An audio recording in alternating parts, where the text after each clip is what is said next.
منیرہ، آپ کے خیال میں کیا وقت آ نہیں گیا کہ حکومت کو اس معاملے میں اب مداخلت کرنی چاہیے؟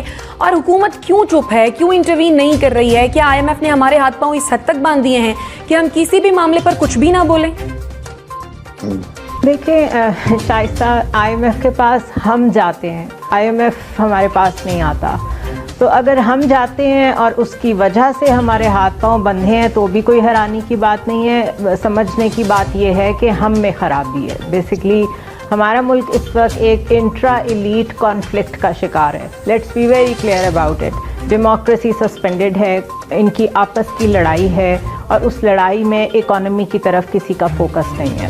اب جب اداروں سے زیادہ یا آپ کے ملک سے زیادہ شخصیات بڑی ہو جاتی ہیں تو پھر یہی ہوتا ہے جو ہو رہا ہے.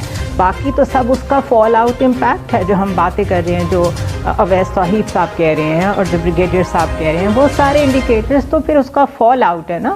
اب آپ یہ دیکھیں، امپورٹس فوراً بند کر دیں آپ نے، ٹھیک ہے، لیکن ایوری بڈی نوز کہ آپ کی ڈومیسٹک اکانومی اس سے بیٹھ جاتی ہے.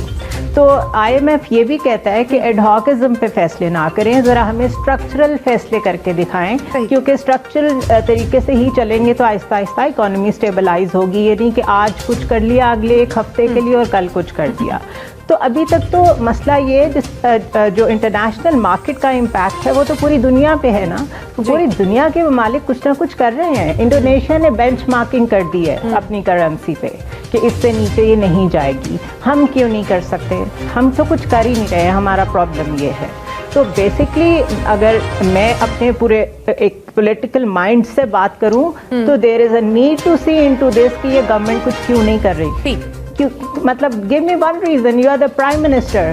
آپ لوگ اپوائنٹ نہیں کر رہے، آپ اسٹیپس نہیں لے رہے ہیں. You are not reaching out enough to the countries جو میٹر کرتے ہیں. جو تھوڑے سے 2 بلین آپ کو چائنا کی طرف سے ملے ہیں اس کی وجہ سے آپ تھوڑے سے کھڑے ہیں. لیکن اگر اسی طرح ہم نے اگست تک بیٹھ کے ویٹ کرتے رہنا ہے اور خود کوئی اسٹیپس نہیں لینے تو پھر تو دس از اے ڈیزاسٹر. صحیح.